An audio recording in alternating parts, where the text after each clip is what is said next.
están presentando y cuando menos, porque hay y te siguen y te piden una vez los contratos, te la piden la segunda vez, todas las veces que quieran te piden tú vienes siendo como parte del juzgador, tú eres el asesor del juzgador porque tienes que estar presentando cada vez las pruebas, y eso es lo que nosotros queremos evitar, que no nos involucren en su investigación. Nos ha presentado algunas situaciones. No se oye. Se nos han presentado algunas situaciones en que los propietarios se enteran de que relacionados con la delincuencia organizada y tienen el temor de manifestar a las autoridades con su obligación, desde luego, pues no vayan a culpar de complicidad, pero tienen el temor porque por un lado pues se meten en el problema con las autoridades y por el otro lado si pues, se enteran de que ya fueron denunciados, también tienen el temor de que los delincuentes vayan a entonces es una disyuntiva.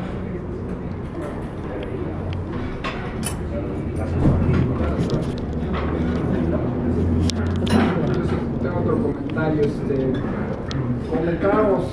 Comentaba con mi hija esto de la ley y me decía, es como si vas en la carretera y te dice no maneje a alta velocidad y está al arbitrio de la patrulla federal el decirte si vas rápido o no. Es que así es la ley, no hay algo que te diga tienes que hacer esto y esto y esto, y si no lo haces entonces estás cometiendo un delito. Aquí es algo muy vago, ¿no? ¿Cómo se puede acotar? Nosotros tenemos idea de cómo acotarlo, quisiéramos planteárselos a ustedes y plantearlo a las procuradurías, pero creemos que así debe ser, o sea, debe haber qué es lo que concretamente que estoy incumpliendo para incurrir en el delito, ¿no? Más que un comentario, yo tengo una pregunta. ¿Qué porcentaje de casos ya iniciados en contra de la autoridad, contra el particular, contra los propietarios, han ganado? ¿Cómo va el marcador? ¿Quién ha ganado? Ustedes, la autoridad. No nosotros. Bueno, la autoridad, no ustedes, la autoridad, la Procuraduría, el Estado mexicano. ¿Qué porcentaje? ¿Cómo ve el marcador? Está bien interesante. Es como el fútbol, si no hay golpes, si no hay goles, que haya golpes. Pero no en contra de, pero no autogol.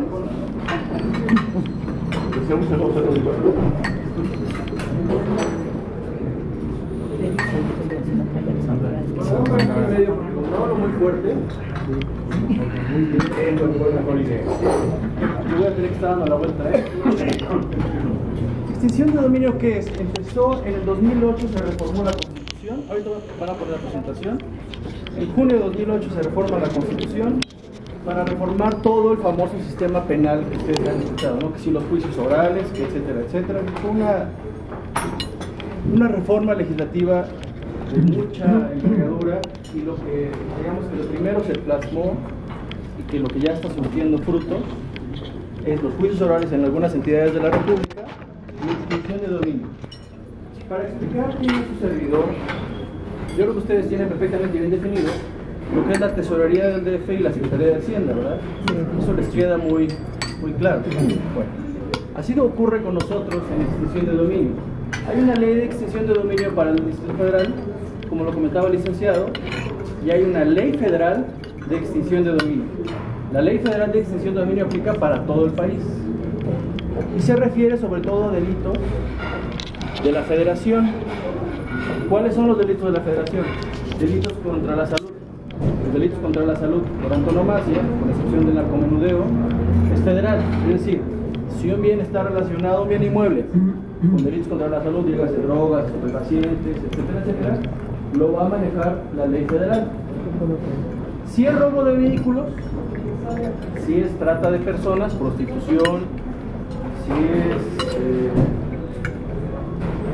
es delincuencia organizada, se va mucho a la federal, pero sobre todo vamos a poner ejemplo. Robo de vehículos sería cuestión de caso de bien inmueble, Y si encuentran delitos contra la salud, es decir, delincuencia organizada, se va a la ley federal. ¿Sí me estoy explicando más o menos?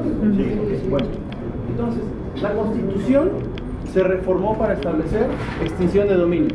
¿Qué es esto? ¿Sí se alcanza a ver? Sí.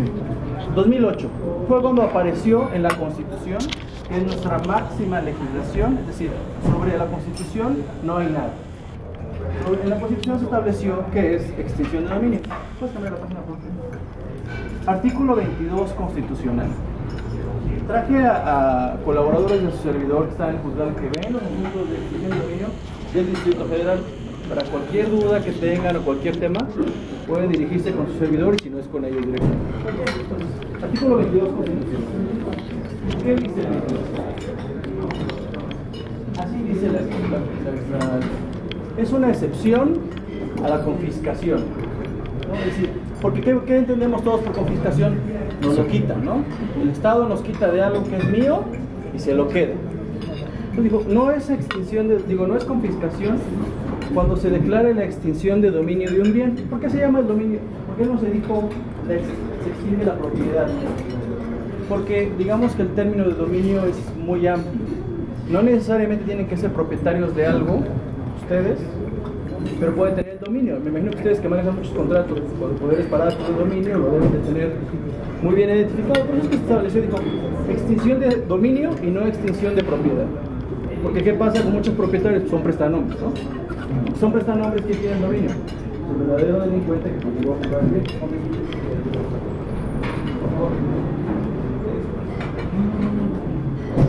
En teoría, en doctrina, se supone que es un procedimiento y no tiene nada que ver con un asunto penal. Es decir, aquí no estamos juzgando a las personas. Lo que hace su servidor a nivel federal y lo que hacen en el Distrito Federal es juzgar a las cosas. Juzgamos si el bien debe pasar a formar parte del Estado o puede seguir en manos particulares. ¿Sí me explico? No estamos viendo si alguien robó o si alguien cometió el delito de salud o un lenón, ¿no? Estamos viendo si la cosa, si el bien cumple con su función social de servir a la sociedad. ¿En qué casos procede a nivel federal? Al igual que el Distrito Federal. Delincuencia organizada, contra la salud, secuestro, robo de vehículos y trata de personas. Generalmente en el DF se están viendo los de trata de personas. Es decir, ¿por qué? Porque hay ciertos delitos que se ven tanto a nivel federal como a nivel local. Si lo ven ambas, entonces es el DF quien lo ve. Por regla general, me imagino que en muchos casos les ha tocado a ustedes, por ejemplo, trata de personas, hoteles que están en el centro de la ciudad donde hay mucha prostitución, es trata de personas, es un delito que también se ve en el DF y por consecuencia lo llevan los juzgadores del DF. Pero en términos generales es lo mismo. ¿Okay? ¿Cuáles son los bienes que se pueden extinguir? ¿Se fijan? Bienes. Nunca nos referimos a personas. Para nosotros las personas, digamos que únicamente son los afectados indirectos. Yo entendería, claro, en un razonamiento lógico dirían, pero el directamente afectado es la persona, ¿no? Sin embargo, nosotros no juzgamos personas, juzgamos bienes. Perdón. ¿Me deja concluir si quiere? Y ya podemos. ¿Cuáles son? El inciso A. Instrumento, objeto, producto del delito, aun cuando no se haya dictado la sentencia que determina la responsabilidad penal, pero existen suficientes elementos para determinar que el hecho ilícito ocurrió. En este tipo de asuntos, ¿qué pasa? Bueno, un instrumento de delito. Una casa donde vive una persona secuestrada. ¿Okay? Ese es un instrumento del delito. Si se encuentra una casa en la cual había personas secuestradas y el dueño lo sabía, se extingue el dominio. ¿Okay? Vamos a llegar al caso que ustedes plantean, que por regla general lo que ustedes me comentaron es ¿qué pasa si yo rento y alguien se mete, ¿no? Alguien se mete y me lo quita. Digamos que si un dueño, o se demuestra que un dueño sabía que ahí se cometió un delito, no se quita, pues, pero vamos al caso que a ustedes les interesa, que es cuando yo soy el dueño, pero yo no sé, yo no sabía, yo rentaba o no estaba. Inciso A, entonces, aquí ya tiene los instrumentos, objeto, producto del delito. ¿Cuál es el producto del delito? Bueno, alguien